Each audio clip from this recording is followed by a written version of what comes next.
Good morning सर्वांना. Good morning, evening, afternoon, जेव्हा तुम्ही हा व्हिडिओ बघत असाल तेव्हा. Welcome to Manthan YouTube channel. मग कसं चालू आहे अभ्यास? सर्वात पहिले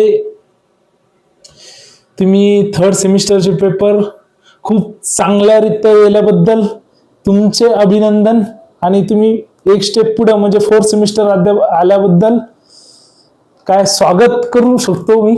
बाकी नाही करू शकत म्हणा, स्वागतच ठीक आहे. ओके. आज आपण जेनेटिक्स, जे की तुमच्या म्हणण्यानुसार की सर सुरुवातीला जेनेटिक्स आणि सॉइल सायन्स घ्या, कारण की जेनेटिक्सचं पर्सेंटेज आणि सॉइल सायन्सचं पर्सेंटेज मे बी 50%च्या वर जेनेटिक होतं आणि त्याच्या खाली सॉइल सायन्स होतं. ओके, तर आपण एक काम करू, 6 लेक्चर जेनेटिक्सचे घेऊ, 6 लेक्चर सॉइल सायन्सचे घेऊ, असे 6 लेक्चर करू, कारण की मग तुम्हाला पण सोपं जाईल. एक म्हणजे भीती काही मनात घालून द्यायची नाही, बट एक सांगतो, जेनेटिक्सचा सब्जेक्ट खूप वाईट दिलेला आहे. म्हणजे 2 सब्जेक्ट एकत्र केलेले आमच्या वेळेचे, जे आम्हाला 32 लेक्चर होते त्यांचं. ओके, 64 लेक्चर जे होते ना, तिचे तुम्हाला 32 लेक्चर करून दिलेले. तो ओके, एवढा काही सिलेबसचा ताण घेऊ नका तुम्ही, होऊन जातो कव्हर अप. त्यानंतर जर चॅनलवर नवीन असाल तर लाईक, शेअर, सबस्क्राईब करायला विसरू नका. तसेच तुमच्या फर्स्ट सेमिस्टरच्या विद्यार्थ्यांना चॅनलची लिंक शेअर करा, व्हॉट्सअप ग्रुपमध्ये ऍड करा. व्हॉट्सअप ग्रुप जर पॅक झाला, टेलिग्राम ग्रुपमध्ये ऍड करा, म्हणजे त्यांना नोट्स भेटतील, त्यांना सुद्धा मार्गदर्शन भेटेल. ओके, तेवढं कर्तव्य तुमचं आहे. ओके, चला, तुम्ही म्हणसान सर टाइमपास बस झाला, आम्हाला 5 मिनिटातच शिकवा, आम्ही 1 मिनिटात घरी गेलो पाहिजे. अरे, अशातच गेलं आपलं जीवन. सर 5 मिनिटात शिकवा, वन शॉट कसा घेतला सर तसा. आता हा कसा आहे, डिटेल कोर्स आहे. ओके, तर डिटेल मध्ये आपण पहिली पायरी जोडू. आता मला एक सांगा, जेनेटिक ही कन्सेप्ट काय आहे तुमच्या डोक्यात? जेनेटिक्स मध्ये कन्सेप्ट काय? मग म्हणाव सर, कन्सेप्ट मे बी काय असू शकते सर? काय असू शकते की बा एखादी गोष्ट आपण इम्प्रूव्हाइज करतो. ओके, इम्प्रूव्हाइज करतो. मग सर कशी इम्प्रूव्हाइज करतो? सुरुवातीला कोणतं सायंटिस्ट चालतं सर? मेंडल बद्दल तुम्ही शिकले मागच्या सेमिस्टरमध्ये. जेनेटिक्स मध्ये काय शिकले? मेंडल बद्दल शिकले, बरोबर आहे. मेंडलचे लॉ, मेंडलचे हायपोथेसिस. मग नंतर ते 3 सायंटिस्ट आले ज्यांनी 1900च्या काळात काय केलं? युगो ड्युरिस, टेस्मार्क आणि कॉरेन यांनी काय केलं? त्यांच्यावर रिसर्च केलं. Okay, inheritance. Okay, law of inheritance, law of dominance. मग याच्यातून दिसून काय ते सर, की जर आपल्याला प्लांट मध्ये, क्रॉप मध्ये काहीतरी बदल घडून आणायचा असेल, तर मग वापर कशाच करावा लागेल? जेनेटिक्सचा. ऍग्रोनॉमी बदल घडून आणू शकते का? नाही.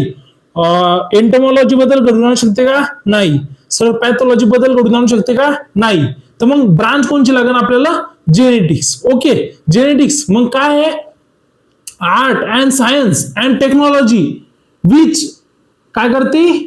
आर्ट आहे, सायन्स आहे. आता आर्ट कसं की बा एक प्लांट आहे समजा, याला 2 ब्रांचेस. ओके, एक्झाम्पल धरा, आणि हे हायटेड आहे, पण हे कमी हायटेड आहे, पण याला काय ब्रांचेस जास्त आहे. मला काय करायचं की हे प्लांटची हाईट ठेवायची. ओके, कारण की कंबाईन हार्वेस्टरनं मला हार्वेस्ट करायचं, पण मला शेंगा कमी लागायला लागले, 2च ब्रांच आहे. मग ह्या ब्रांचेस हिच्यात पाहिजेत. मग हे जे मी ऑब्झर्व केलं, कॅरेक्टर, हे जे ऑब्झर्व केलं, याला काय म्हणतात? हे काय आलं? आर्ट. ओके, हे काय झालं? आर्ट. कशाचं? फिनोटाईप. ओके, फिनोटाईप ऑब्झर्व केलं. जिनोटाईप. फिनोटाईप म्हणजे काय? जे डोळ्यानं कॅरेक्टर दिसतात ते, समजा हाईट. ओके, ब्रांचेस वगैरे, फ्लावर कलर, हे काय? फिनोटाईप. आणि जे जेनेटिकली आतले जे जेनेटिक कॅरेक्टर आहे त्याला काय म्हणतात? जिनोटाईप. हे तुम्हाला 2 कन्सेप्ट ध्यानात आहे. तर मग हे काय आलं? आर्ट. मग सायन्स काय सर याच्या मागं? सायन्स असं आहे की मला आता हिच्यातून या ब्रांचेसचं हिच्यात कन्व्हर्जन करायचं, म्हणजे ही हाईट राहिली पाहिजे आणि ह्या ब्रांचेस आल्या पाहिजे त्याला. ओके, हे झाड असं तयार झालं पाहिजे. मग असं तयार करण्यासाठी जे वापरले आहेत त्याला काय म्हणतात? Science. Okay, science, art and science. मग सर टेक्नॉलॉजी का शब्द वापरला? टेक्नॉलॉजी म्हणजे आता मी ना एक झाड तयार केलं. मग एक झाड तयार करून फायदा आहे का? नाही, कारण की मला पूर्ण शेतकऱ्यांपर्यंत पोहोचायचं. पूर्ण शेतकऱ्यापर्यंत जर पोहोचायचं असेल तर मग हे मला रिग्रो करणे म्हणजे याची क्वांटिटी वाढवणे. बरोबर आहे ना? क्वांटिटी वाढवण्यासाठी मी टिश्यू कल्चर घेऊ शकतो. ओके, टिश्यू कल्चर घेऊ शकतो किंवा कमर्शियल प्रोडक्शन घेऊ शकतो. ओके, काय घेऊ शकतो? प्रोडक्शन घेऊ शकतो. मग प्रोडक्शन घेण्यासाठी जे वापरलं त्याला काय म्हणतात? टेक्नॉलॉजी. काय आहे? जेनेटिक्स. म्हणजे आता मग मी शिकवा काय लागलो? Plant breeding. ओके, जेनेटिक्स तर तुम्हाला माहिती आहे, is a branch of agriculture science which deals with the heredity and variation. Okay, आता प्लांट ब्रीडिंग मध्ये काय? Art and science and technology. मग ती काय करते की काय जे व्हेरिएशन घडून आणते. बरोबर आहे? किंवा new character, new trait add करते. न्यू ट्रेट काय करते? ऍड करते. मग हे जे न्यू ट्रेट ऍड करते, बरोबर आहे, याच्या माध्यमातून त्याला काय म्हणतात? Plant breeding. ओके, मग सर हे आत्ताच्या काळातच आलं का? नाही, जुन्या काळात पण चालत होतं का सर? हो, जुन्या काळात कसं चालायचं की बा एक झाड आहे, या झाडाचं हे फुल आहे. ओके, मग जुन्या काळात काय करायचं? ह्या फुलाची पावडर ह्या फुलाची पावडर या फुलावर टाकायचा. मग हे पण काय झालं सर? प्लांट ब्रीडिंगच झाली. बरोबर आहे ना? की बाबा याला जर फळं चांगले लागत असेल तर मग मी याच्यात काहीतरी रूपांतर करून याला पण फळं चांगले लावायचा प्रयत्न करतो. मग ते काय आलं सर? हे पण ब्रीडिंग झालं. ब्रीडिंग काय की बा जे स्वतः कॅरेक्टर, समजा माझे कॅरेक्टर आहे, माझी हाईट आहे. ओके, पण माझं वेट जास्त आहे. मग मला जर वीकनेस म्हणजे जर समजा बारीक व्हायचं असेल तर मग मी तो ट्रेट आणीन माझ्यात की जो वीक मुलगा आहे त्या वीक मुलामधून मी एक ट्रेट आणीन, एक जीन आणीन, तो जीन माझ्यात इन्सर्ट करीन. मग मी काय होईन? वीक होईन. हायटेड प्लस वीक. आता जर त्याला हायटेड करायचं असलं, हे फक्त एक्झाम्पल द्यायला लागलो, हे ह्युमन मध्ये होत नाही. ओके, आणि अजून ट्रायल घेतलेलं नाही. तर मग माझ्यातले काहीतरी गुण द्यायचे असेल तर मग माझ्यातला काहीतरी जीन त्यात कन्वर्ट करावं लागेल. ओके, समजलं? आता तुम्ही डेफिनेशन लिहून घ्या. The plant breeding may be define as art and science and technology of improving genetic makeup of crop plant relation to economic use. मग आपल्याला ह्या ब्रांचेस वाढवण्याचं मेन कारण काय होतं की सर जर ब्रांचेस वाढवल्या, हाईट जास्त असली, ब्रांचेस जर वाढवल्या असल्या तर मला इकॉनॉमिक बेनिफिट होईल. ओके, इकॉनॉमिक बेनिफिट होईल. अरे समजलं? म्हणजे सगळा आटापिटा कशासाठी चालू आहे की आपल्याला जास्त यील्ड भेटली पाहिजे, आपल्याला म्हणजे भक्कड पैसा भेटला पाहिजे. पैसा ही पैसा, नासंग टासंग पैसा. ओके, अरे समजलं? डेफिनेशन समजली? डेफिनेशन पाठ करायचं काम आहे नाही. काय sir? Art and science and technology. Okay, आता त्याच्यानंतर एक ब्रीडरच आहे. तर मग ब्रीडर काय करतो सर? ब्रीडर काय करतो तर ब्रीडरला पहिले ऑब्झर्वेशन करतो, कोणकोणचे कॅरेक्टर आहे ते समजा त्यानं ऑब्झर्व केले. किंवा पहिला काय करतो? Creation through hybridisation. Variability create करतो, म्हणजे व्हेरिएबिलिटी म्हणजे विविधता तो काय करतो? तयार करतो. कशानं? हायब्रिडायझेशन. त्यानंतर एखाद्या वाईल्ड प्लांट मधून ट्रेट काय करतो? ऑब्झर्व करून कल्टिवेटेड क्रॉप मध्ये आणतो. Okay, cultivated crop. आता तुम्ही म्हणू शकता कल्टिवेटेड क्रॉप कसं? तुम्ही दोन एक्झाम्पल ऐकले असेल, mustard and wild mustard.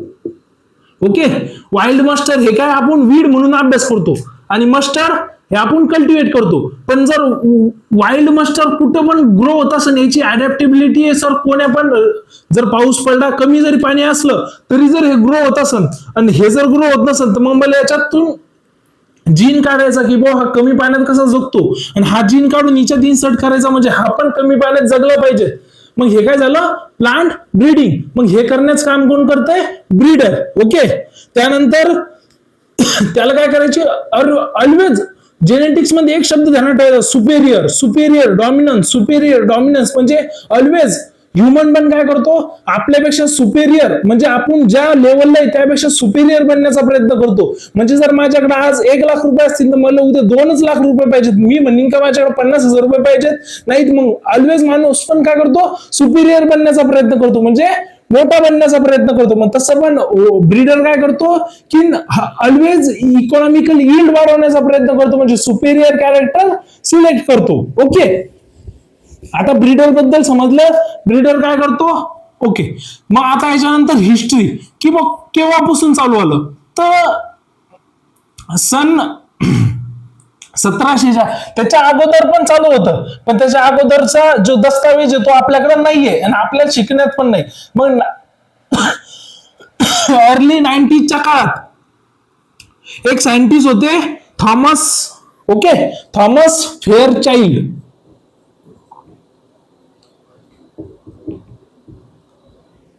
Okay, यांनी काय केलं, 1717 मध्ये सुरुवातीला म्यूल बनवलं, खच्चर माहिती का, बरोबर आहे ना, घोड्याचं गाढवाचं मिक्सचर खच्चर.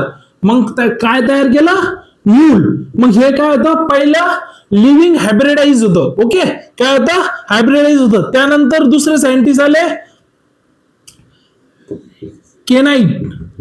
मग या सायंटिस्टनं काय केलं, केनाईट आणि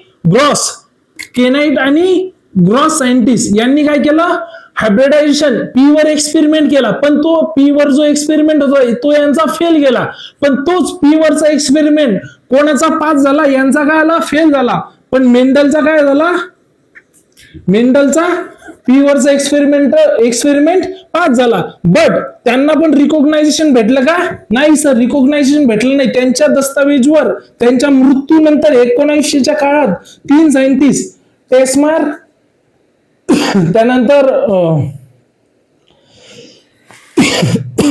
ह्युगो डी वेरिस आणि क्रॉसेन, या 3 सायंटिस्टने त्याच्यावर अलग अलग सेपरेटली स्टडी केला आणि 3 लॉ दिले. कोणचे, law of inheritance, law of dominance. Okay, हे तुम्हाला माहिती आहे.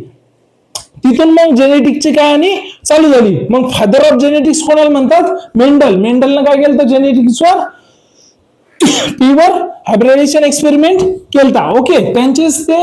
आता त्यांनी पण पहा किती ऑब्झर्वेशन केलं की फ्लावर कलर कोणचा आहे, फ्लावर पॉड शेप कसा आहे, पॉड स्ट्रक्चर कसं आहे, हे तुम्ही पहिल्या जेनेटिक्स मध्ये शिकले. आता जर कोणाला क्विक मध्ये रिव्हिजन पाहिजे तर 1 शॉट जेनेटिक्सचा अवेलेबल आहे, मंथन युट्यूबवर जाऊन प्लेलिस्ट मध्ये पाहून घ्यायचा. ओके, नाही तर तुम्ही टाकू शकता 1 शॉट जीपीबी जो मागचा येतो बाय नितीन सर. ओके, तो येऊन जातो. त्यानंतर शूल नावाचा सायंटिस्ट होता. कोणचा, शूल नावाच्या सायंटिस्टनं काय केलं, हेट्रोसिस नावाची कन्सेप्ट दिली. हेट्रोसिस. आता सर हेट्रोसिस नावाची कन्सेप्ट काय, हे पॅरेंट टी आहे आणि हा पॅरेंट सी आहे, या दोन्ही पॅरेंट मध्ये क्रॉस केलं तर हिच्यात जो F1 जनरेशन आहे, ही F1 जनरेशन आहे, तर ही F1 जनरेशन बोथ पॅरेंट वर काय डॉमिनन्स आहे, ओके, डॉमिनन्स आहे. याला काय म्हणतात, हेट्रोसिसची डेफिनेशन तुम्हाला ऑलवेज येऊ शकते, तर ध्यानात ठेवायचं की dominance show on parent. Okay, समजलं. आता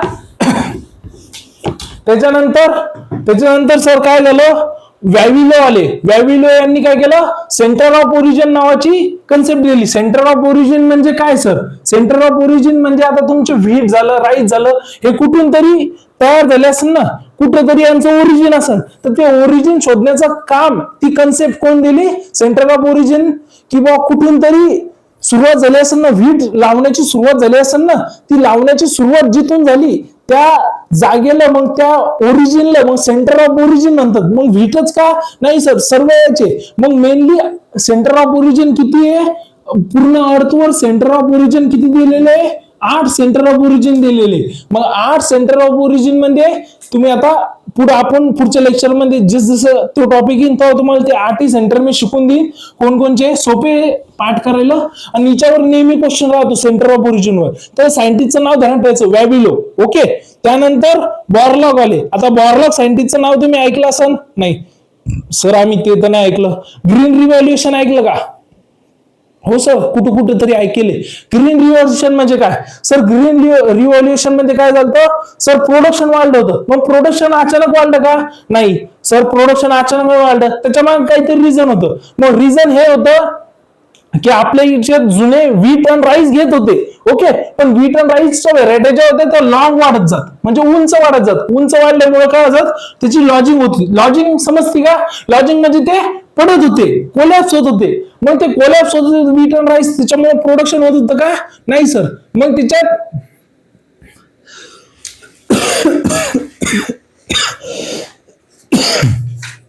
त्याच्यात दोन नोरिन 10, ओके, नोरिन 10 नावाचा जो जीन होता कशात? व्हीट मध्ये. नोरिन 10 नावाचा जीन होता तो व्हीट मध्ये. ओके, व्हीट मध्ये.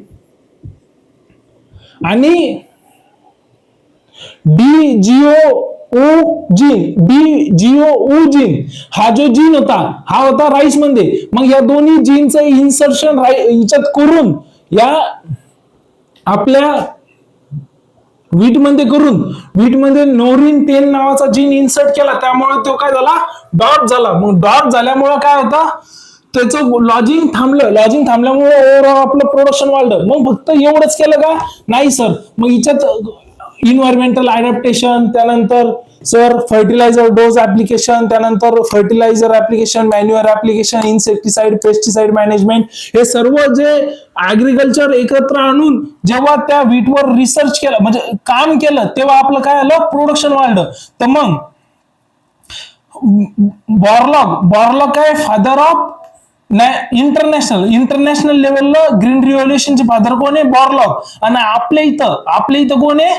एम.एस. स्वामीनाथनला काय म्हणतात? Father of green revolution in India.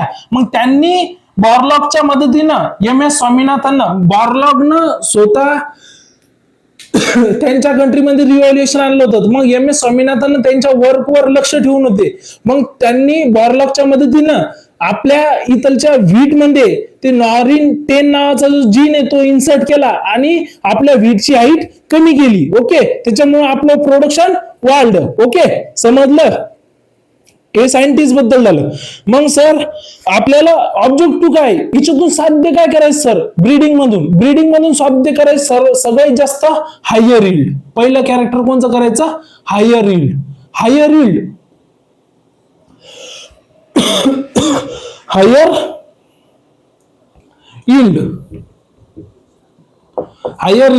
मग हायर यील्ड किती? 20 ते 25%. आता कोणची जर व्हरायटी जर आपल्याला सरकारकडून मान्यता घ्यायची असेल की बा सर मी हे व्हरायटी तयार केली, समजा मी म्हंटल सर मी ही गव्हाची व्हरायटी तयार केली, एक्झाम्पल धरा, ही गव्हाची व्हरायटी तयार केली, ही तुमच्या व्हरायटीपेक्षा उत्पन्न जास्त देते, पण उत्पन्न किती पट जास्त पाहिजे? 20 ते 25% उत्पन्न जास्त पाहिजे, तेव्हा कोणत्याही व्हरायटीला हायर यील्ड म्हणून मान्यता भेटती. एवढा शब्द ध्यानात ठेवायचा. 20 ते 25% यील्ड जास्त पाहिजे. आपल्याला ओव्हरऑल जो इकॉनॉमिक बेनिफिट करून यायचा तो हायर यील्ड मुळे होऊ शकतो. त्यानंतर सर इम्प्रूव्ह इन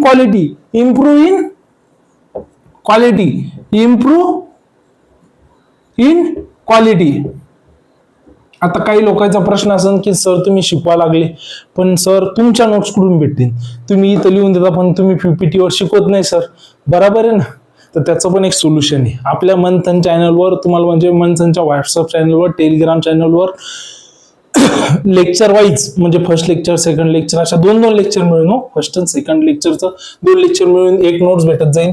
त्या नोट्स मध्ये इन डिटेल सिलेबसच्या point to point cover up राहील. किती? पॉइंट टू पॉइंट शेवटपर्यंत बनवून राहायचं. तुमचं जेनेटिक्स काय पूर्ण ऍग्रिकल्चर तुम्ही तोंडपाठ, एवढी माझी गॅरंटी. ओके, चला मुद्द्याकडे. तुम्हाला PDF भेटून जाईल. ओके, हे पॉइंट लिहिले नाही लिहिले तरी काय नाही, फक्त समजून घ्या. आता इम्प्रूव्ह इन क्वालिटी काय? ऑइल कंटेंट आहे, मग मला ऑइल कंटेंट जास्त पाहिजे, मग ती काय? Quality improvisation. पल्सेस आहे, पल्सेस मध्ये सर मला वाटतं तर प्रोटीन कमी आहे, मला तर प्रोटीनच पाहिजेत बा. मग प्रोटीन पाहिजे तर घे. मग कशातून घेणार आहे? मग काही ना काही प्रोसेस तर करावं लागेल ना. प्रोसेस करावं लागेल तर कशातून करसन सर? हिच्यातूनच करावं लागेल, जेनेटिक्स थ्रूच करावं लागेल. मग sugar cane sir, sugar cane खायचा, मला गन्ना खाने का, लेकिन गन्ना गोड चाहिए भाई अपने को 65 पचतच नाही. हिंदी जमत नाही का, मराठीत सांगतो. ऊस आहे ना, ऊस गोड पाहिजे सर. आपल्याला ते पानसट जमतच नाही. पानसट गोष्टीत आपल्याला इंटरेस्टच नाही. तिच्यात इंटरेस्ट बघतो माझा. सर असं इमोशनल नका बोलत जाऊ लेक्चर मधून. ध्यान हट्ट. अरे इकडं बा इकडं, तिच्याकडे नको. ती अभ्यास करती भावड्या, ती अभ्यास करती, तू नाही करत. सर या या या इकडे पहा. मग मला ऊस गोड पाहिजे, तर मग त्याची क्वालिटी इम्प्रूव्ह करायची. मग इम्प्रूव्ह इन क्वालिटी. मग काय शुगर केन मध्ये शुगरचा कंटेंट वाढवायचा असला, मग ते काय इम्प्रूव्ह इन क्वालिटी. त्यानंतर resistant to biotic stress. Resistant to biotic stress. Biotic abiotic समजते का? नाही समजत सर. मी सांगतो. बायोटिक म्हणजे काय? बायोलॉजी. मग बायोलॉजी मध्ये सर जे जिवंत असतात, जिवंत. बायोलॉजी मध्ये काय? जिवंत. मग सर काय? Disease, paste, pathogen. Okay. Parasitic weed. मग हे जिवंत आहे. मग सर याचा अटॅक लय होतो. मग अटॅक झाल्यामुळे काय होतं? शेतकऱ्याचं नुकसान होतं. मग ते नुकसान होऊ नये म्हणून आपल्याला काय करायचं? रेजिस्टंट तयार करायचं. मग रेजिस्टंट तयार केल्याच्या नंतर काय होतं? डिसीज मध्ये रेजिस्टंट तयार झाल्याच्या नंतर किती होतं? मग त्या रेजिस्टंटचं एक्झाम्पल काय आहे सर? एक्झाम्पल आहे बीटी कॉटन. बीटी कॉटन कशावर रेजिस्टंट आहे sir? Bollworm complex. Bollworm complex म्हणजे ज्या आपल्या बोंड्या असतात ना, बोंड्यात खाणारी, आपण म्हणतो गुलाबी बोंडाळी. मग गुलाबी बोंडाळीवर जे नियंत्रण ठेवलं ते कशाने ठेवलं? Resistant to biotic stress. मग तसा एबायोटिक स्ट्रेस मध्ये सर तापमान वाढलं, झाड गेलं सुकून. असं जमणार आहे का? नाही सर. पाणी कमी झालं, झाड गेलं सुकून. असं जमणार आहे का? नाही जमणार सर. तर मग याच्यामध्ये आपल्याला बायोटिक रेजिस्टंट तयार करायचं, किंवा त्याला जर एखादी अनइव्हन सिच्युएशन आली, जर तापमान जास्त झालं, कमी झालं, पाणी एखाद्या वेळेस कमी जास्त झालं, सलाईन सॉइल आहे, अल्कलाईन सॉइल आहे, त्यानंतर विंड व्हेलॉसिटी, त्यानंतर ह्युमिडिटी, याच्यात जर व्हेरिएशन आलं सर, तर तो चांगला राहिला पाहिजे. ओके. मग त्यासाठी आपण काय करतो? एखादा आता तुम्ही पाहिला असेल की वाईल्ड सर गवत, पहा सर गांजर गवत कोण्या सिच्युएशन मध्ये जगतो, बरोबर आहे ना? मग तसंच एखादी वाईल्ड व्हेरायटी असते. आता फक्त आपल्याकडे काय एकच कॉटन, म्हणजे फक्त कॉटनची जी कल्टिवेट करतो ती एक व्हेरायटी, आणि जे वाईल्ड व्हेरायटी आहे लय मोठे त्या कोणत्या आहे? ते वेगळे आहे. मग त्या वाईल्ड व्हेरायटी मधून जीन काढून ह्या व्हेरायटी कल्टिवेटेड व्हेरायटी मध्ये, वाईल्ड व्हेरायटी कल्टिवेटेड व्हेरायटी म्हणजे कल्टिवेटेड म्हणजे आपण पेरतो ती, वाईल्ड म्हणजे जी वीड आणि कुठं पण उगती ना ती, जी आपण कल्टिवेट करत नाही, जी खाऊ शकत नाही. आपण म्हणतो ना रानभेंडी माहितीये? एक आपली साधी भेंडी, रानभेंडी कुठे पण उगती. भेंडी म्हणजे फिंगर काय म्हणतात बे? Lady finger. ओके. तर एखाद्याला भेंडी समजत नाही, काही वेगळं समजायचं. तर ती रानभेंडीतलं मग आपल्याला जीन काढून हिच्यात इन्सर्ट करायचं, की बाबा कोण्या पण कंडिशन मध्ये आपली ही जी लावतो ती भेंडी आली पाहिजे. ओके. मग ते काय आलं? Resistant to biotic. ओके. तो एबायोटिक स्ट्रेस. त्यानंतर अर्ली मॅच्युरिटी. आता अर्ली मॅच्युरिटी काय करतात? अर्ली मॅच्युरिटी काय आणतात सर? अर्ली मॅच्युरिटी म्हणजे समजा 230 दिवसात येणारी सोयाबीन आहे. आता ती किती सर? 180 दिवसात येते, बरोबर आहे? मग हे 50 दिवस कमी झाले. मग 50 दिवसात सर आपण एखादं व्हेजिटेबल घेऊ शकतो. समजा कोरिएंडर घेऊ शकतो. ओके. सांबार घेऊ शकतो. मग 50 दिवसात आपलं प्रोडक्शन काय झालं? इकॉनॉमी बूस्ट झाली. किंवा आपण दुसरं समर क्रॉप घेऊ शकतो, त्यानंतर विंटर क्रॉप घेऊ शकतो. एका इयर मध्ये 3 ते 4 क्रॉप घेण्यासाठी आपल्याला काय करावं लागेल सर? हा ड्युरेशन कमी करावं लागेल. मग हा ड्युरेशन कमी करण्यासाठी आपल्याला अर्ली मॅच्युअर व्हेरायटी लागेल. त्यानंतर अर्ली मॅच्युअर व्हेरायटी कशासाठी लागेल? एखाद्या वेळेस जर पेरणी लेट झाली, समजा जूनची पेरणी जुलैमध्ये झाली, तर अर्ली मॅच्युअर व्हेरायटी असेल तर आपलं पुढचा तितंबा वाढन का? नाही, तो व्यवस्थित राहील. त्यानंतर temperature and light intensity management. Temperature and light म्हणजे एखादं, आता पहिले सोयाबीन फक्त पावसाळ्यात यायचं, आता उन्हाळी सोयाबीन पण घेतात. कशामुळे झालं ते पॉसिबल? टेम्परेचर अँड लाईट इनसेन्सिटिव्हिटीमुळे. ओके. किंवा त्याची क्षमता वाढली, स्वतःला रेजिस्ट करून म्हणजे सक्षम ठेवण्याची. ओके. त्यानंतर सिंक्रोनाइज मॅच्युरिटी. पहिले काय असत, मूग उडीद याच्यात काय असं की फुले याच्यात शेंगा याच्यात, फुले याच्यात शेंगा याच्यात, फुलं पण येणं चालू, हिरव्या शेंगा पण आणि वाळेल शेंगा पण. मग या ज्या वाळेल शेंगा आहे, या वाळेल शेंगा काय असतात, जर पाऊस पडला तर याला कोंब याजात. ओके. कोंब याजात म्हणजे हे काय होतं, इथं जर्मिनेशन वाजाय. मग ही जर्मिनेशन रोखण्यासाठी, एका सोबत मॅच्युअर होण्यासाठी, म्हणजे हार्वेस्टिंगला सोपं जाण्यासाठी सिंक्रोनाइज मॅच्युरिटी. सिंक्रोनाइज मॅच्युरिटी म्हणजे काय, की एका सोबत मॅच्युअर झालं की आपल्या हार्वेस्टिंगला सोपं जातंय. ओके. सोबत मॅच्युअर होणे म्हणजे सिंक्रोनाइज मॅच्युरिटी. त्यानंतर development of toxic free varieties. Toxic free variety. आता काय काय याच्यात टॉक्सिक आहे, समजा आता सोरगम पण SCN नावाचा टॉक्सिक. ओके. मग SCN नावाचा टॉक्सिक आहे, तर मग तो रिमूव्ह करायचा. मग तो रिमूव्ह कशामुळे होईल सर, तो जेनेटिक्स मुळे होईल. काहीतरी आपल्या रिसर्च करून, जीनवर रिसर्च करून तो काय करावं लागेल, रिमूव्ह करावं लागेल. ओके. त्यानंतर क्रॉप स्पेसिफिक ऑब्जेक्टिव्ह. त्यानंतर desire for agronomic character. Desire for agronomic character म्हणजे काय, जर आपण त्याला खत टाकलं तर खत शोषण्याची क्षमता पण पाहिजे ना, बरोबर आहे. पाणी दिलं तर पाणी ते ऍब्झॉर्ब करण्याची पण क्षमता लागते. तर मग त्या ज्या आपण ॲग्रोनॉमिक प्रॅक्टिसेस करतो, त्या प्रॅक्टिसेस ऍडॉप्ट करण्याची क्षमता पण त्या पिकामध्ये जनरेट करण्याचं काम कोण करतं, ब्रीडिंग सिस्टम. ओके. आता तुम्हाला ऑब्जेक्टिव्ह समजले, मेनली 10 ते 12 ऑब्जेक्टिव्ह आहे. इथे मी समजून सांगण्याचा प्रयत्न केला, तुम्ही फक्त समजून घ्या. तुम्हाला नोट्स वगैरे सर्व भेटतील. कोणाला नाही भेटलं मग पर्सनली मेसेज करायचा. तुमचं कधी पण मेसेज करताना सुरुवातीला जर तुम्ही मेसेज करत असाल तर तुमचं नाव आणि कॉलेजचं नाव टाकायचं विथ त्या कॉलेजच्या गावासकट. मग मी तुमचा नंबर सेव्ह करून घेईन. ओके. म्हणजे आपलं सर्वांचे नंबर माझ्याकडे तुमचे सेव्ह राहतील. ओके. पहिले तुमचं नाव, कॉलेज नेम, मग पुढे पण काही अपडेट असले मी तुम्हाला पर्सनली सुद्धा देऊ शकतो. तुम्ही मला मेसेज करू शकता, काही प्रॉब्लेम असला तर त्यावर आपण सुरू. मग सर एवढं तर झालं, पण मग अजून फ्युचरमध्ये करायचं काय, फ्युचरमध्ये काय येणार सर, फ्युचरमध्ये सगळ्यात मोठा प्रश्न आहे सर ग्लोबल वॉर्मिंग. ग्लोबल वॉर्मिंगचा प्रश्न आहे सर. मग ग्लोबल वॉर्मिंग मध्ये आपलं क्रॉपचं प्रोडक्शन त्याच रीत्या झाला पाहिजे. जर समजा मान्सून डिले झाला, मान्सून लवकर आला, मग डिले हो लवकर हो, आपल्याला प्रोडक्शन तेवढंच भेटलं पाहिजे. प्रोडक्शन मध्ये लॉस झाला पाहिजे का नाही. यावर्षी पाण्याचं प्रमाण जास्त झालं, मग पाणी जास्त पडल्यामुळे पिकं काय झाले, नुकसान झाले. मग ते नुकसान रोखण्यासाठी अजून पण प्लांट ब्रीडिंगला काय स्कोप आहे, बरोबर आहे. टेम्परेचर वाढतंय, कधी कमी होतंय, कधी हिवाळ्यात पावसाळ्यात हिवाळ्यात उन्हाळा, मिक्सचर व्हायला लागलं. त्या मिक्सचर मध्ये पण आपलं क्रॉप सस्टेन झालं पाहिजे. मग त्यासाठी पण काय आपल्याला ते स्कोप आहे. त्यानंतर पल्सेस मध्ये प्रोटीन वाढवणं, ऑइल मध्ये ऑइल कंटेंट वाढवणं, ऑइल कंटेंट मध्ये क्वालिटी वाढवणं. त्यानंतर राईस मध्ये व्हिटॅमिन ए नावाचं जे गोल्डन राईस होते, त्या गोल्डन राईस मध्ये व्हिटॅमिन ए टाकला. तर मग ते कशामुळे टाकला, ते कशामुळे साध्य झालं, प्लांट ब्रीडिंग मुळे. ओके. त्यानंतर एक्सपेन्सिव्ह आहे, लेबर कॉस्ट एक्सपेन्सिव्ह आहे, तर मग कंबाईन हार्वेस्टर तयार करावं लागेल. कंबाईन हार्वेस्टर सारखे मग ती ब्रांचिंग सिस्टम तयार करावं लागेल, हायटेड पण आणि वरी ब्रांचेस. म्हणजे आपल्याला कंबाईन हार्वेस्टर चालवायचं असलं ते कटिंग इथून करतं, तर मग आपल्याला इथून वरीच ब्रांचेस पाहिजेत ना. नाही तर इथून जर ब्रांचेस असले तर आपलं एवढं पार्ट चालला जाईल ना, मग ती इथून कटिंग करेल तर हा पार्टचं नुकसान आहे ना. त्याच्यामुळे आपल्याला हायटेड विथ ब्रांचेस जर बनवायचे असले तर मग हे काय कशामुळे करावं लागेल, प्लांट ब्रीडिंग मुळे. मग खूप सारा फ्युचरमध्ये स्कोप आहे प्लांट ब्रीडिंगला. ओके.